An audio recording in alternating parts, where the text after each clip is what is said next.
Bismillahirrahmanirrahim. Assalamualaikum warahmatullahi ta'ala wabarakatuh. Alhamdulillah. Alhamdulillahirabbil alamin. Wassalatu wassalam ala sayyidil mursalin wa ala alihi wa sahbihi wa man tabi'ahum bi ihsanin ila yaumiddin. Nawaitu ta'aluma wa ta'lim wa naf'a wal intifa' wal ifadah wal istifadah wal hatha ala tamasuki bi kitabillahi ta'ala wa sunnati rasulihi wa du'a ilal huda wa dalalata alal khairi wa ibtigha'a mardatihi wa qurbihi wa thawabihi subhanahu wa ta'ala. Allahumma faqihna fid din wa alimna ta'wil. Rabbi shrah li sadri wa yassir li amri wahlul 'uqdatam min lisani yafqahu qawli waj'alni waziran min ahli. Bismillahirrahmanirrahim.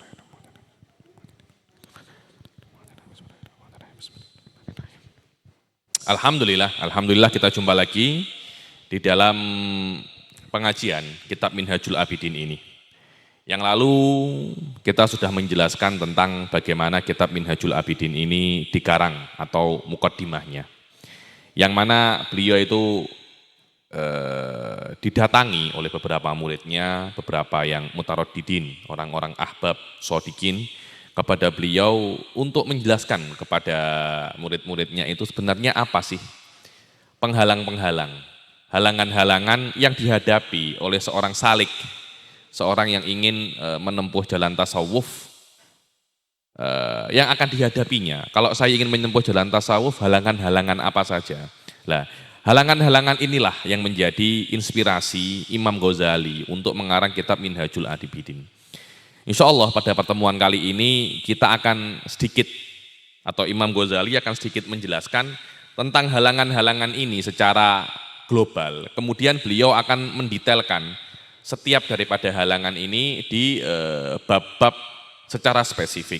Beliau mengatakan, فَإِذَا خَطَرَ بِقَلْبِ الْعَبْدِ أَوَّلَ كُلِّ شَيْءٍ. Yang pertama kali halangan yang akan menghalangi seseorang untuk menempuh jalan tasawuf itu adalah halangan ilmu pengetahuan. Dengan arti seseorang itu kalau mau kalau mau beribadah, kalau mau yata'abbad, dia harus berdasarkan ilmu pengetahuan. Dikatakan bagaimana seseorang itu pertama kali ingin belajar atau ingin menempuh ilmu tasawuf sebelum apapun itu, dikatakan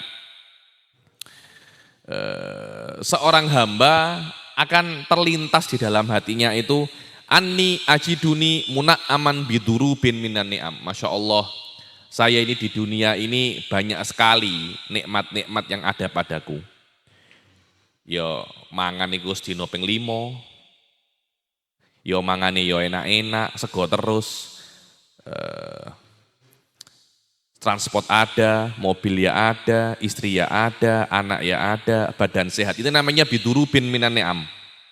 Saya ini disuplai nikmat oleh Allah. Nikmatku itu surplus. Seperti apa? Kehidupan, kekuatan, akal, berbicara, dan makna-makna dan sifat-sifat yang sempurna yang lainnya. Kita diberi syahwat. Syahwat itu kesempurnaan.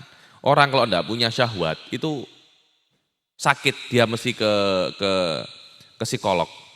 Kemudian waladzat, ada kenikmatan. Mangan lodeh kui enak, mangan sate kui yo enak, mangan bekecot. Mangan bekecot ya apa jenenge? Wa ma yansarifu anni min durubil madar wal afat. Dan saya ini dihindari daripada banyak sekali bahaya. Ate nabrak ya ndak sido, keserempet tok. Ate loro ya ndak sido. Wa anna li hadhihi ni'mah mun iman yutalibuni bisyukrih wa khidmatih. Ini pertama kali ya nih loh. Aku ini banyak sekali mendapat nikmat. Nikmat ini nikmat secara real, aku mendapat kenikmatan atau aku ini dijauhkan daripada mara bahaya. Ini ada yang memberi aku dan nanti mesti ono hitung-hitungan nih. Yutalibuni bisyukrih, alhamdulillah sampai saiki yo gak tau kekurangan. Duit yo ono, proyek ya ono, ati mangan opo ae ya ono, ya masih belum sakit. Ini bukan cuma-cuma. Ini pertama kali yang terlintas di dalam hatinya. Imam Ghazali ini secara konsisten di beberapa kitabnya dalam ilmu kalam pun menyebutkan semacam ini. Di dalam Iqtisad fil I'tiqad pun beliau juga menyebutkan ini, tapi dengan cara yang berbeda, dengan cara apa ya, sebagai seorang filosof, sebagai seorang ahli kalam. Di sini beliau menjelaskan sebagai seorang sufi ya. Loh, aku ini kok ada yang memberi aku nikmat. Ini pasti nikmat ini tidak cuma-cuma. Tidak cuma-cuma. Pasti ada orang, ada zat yang memberikan kepadaku itu apa namanya? Nikmat. Lihat, in ghafiltu an dzalik fayuzilu anni nikmatah. Kalau sampai aku itu lalai daripada nikmat ini, Allah pasti menghilangkan. Pemberi nikmat atau mun'im ini pasti akan menghilangkan kepadaku nikmatnya. Masalah ini secara spesifik di dalam ilmu kalam dikatakan masalah syukril mun'im. Apakah wajib kita itu bersyukur kepada yang memberi nikmat? Ini saja akan ada semacam itu ya? Ada semacam motivasi, ada semacam mengingatkan kepada kita bahwasanya ini orang mungkin koyok ini kok aku nggak dikei nikmat sing akeh. Pasti ono zat yang memberi aku ini nikmat. Imam Ghazali menjelaskan ini juga mirip-mirip dengan ini di dalam awal-awal Iqtisad. Beliau itu mengatakan bahwasanya bayangkan Nabi datang seseorang yang tidak pernah berbohong dari keluarga yang mulia, tiba-tiba datang kepadamu mengatakan bahwasanya aku ini Nabi, kalau kalian mentaatiku, Allah akan Tuhan yang menyuruhku ini namanya Allah. Kalau kalian percaya kepada Allah, kalian masuk surga. Kalau kalian tidak percaya kepada Allah, kalian masuk neraka. Dan aku adalah utusan daripada Tuhan tersebut. Ya, nih. Itu saja, itu sudah dikatakan yanzi'u aninnas tumakninah. Ada satu orang mengatakan semacam itu. Orang-orang yang lain itu terus tidak tenang. Dia tidak tenang, mosok. Jangan-jangan saya jenenge Muhammad ini pener. Jadi ketika Nabi Muhammad itu mengklaim dirinya itu Nabi dan mendatangkan mukjizat, orang-orang kafir ini dilema. Mau ndak percaya, ya kok ono mukjizate. Dan ini bukan orang biasa. Kita tahu masa kecilnya bagaimana. Mau percaya, ya subuh alihati ya. Dia itu mencaci maki Tuhan-Tuhanku. Jadi orang-orang kafir Quraisy pada saat itu tuh di dalam dilema. Banyak orang tidak bisa tidur, turu, jangan-jangan Muhammad ini benar.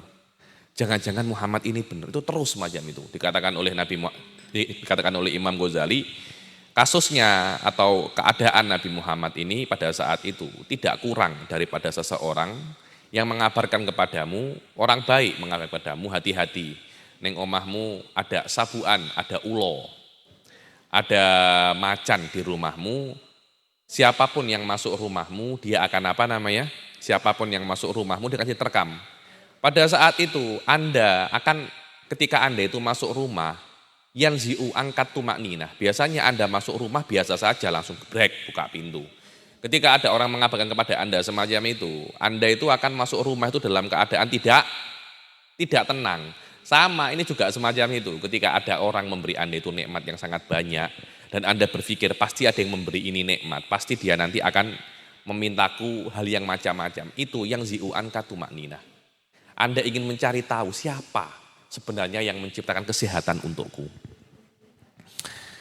Wa yudhikuni ba'sahu wa nikmatah wa qad ba'atha ilayya rasulan nadhiran. Lihat. Dan sang pemberi nikmat ini sudah mengutus kepadaku rasulan nadhiran. Rasul yang pemberi ancaman yakni kalau kamu mensyukuri, kamu masuk surga.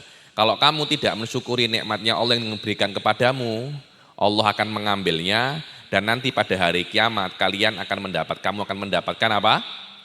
Azab. Ini yang namanya maslahatu syukril mun'im. Ini adalah hal pertama kali yang membuat orang itu berpikir, apakah saya itu wajib ibadah? Loh iya, Anda wajib ibadah. Kenapa? Karena Anda sudah disuplai nikmat yang sangat banyak oleh Allah. Maka kalian harus mensyukuri nikmatnya dengan cara apa? Khidmat kepada Allah, bantu Allah. Kalau Anda tidak berkhidmat kepada Allah, tidak bersyukur kepada Allah, padahal sudah diberi nikmat, proyekmu enek terus. Anakmu iso lahir, bojomu ana telu ana papat, semua ayu-ayu, awakmu duwe omah. Awakmu yo sehat. Kalau kamu tidak mensyukuri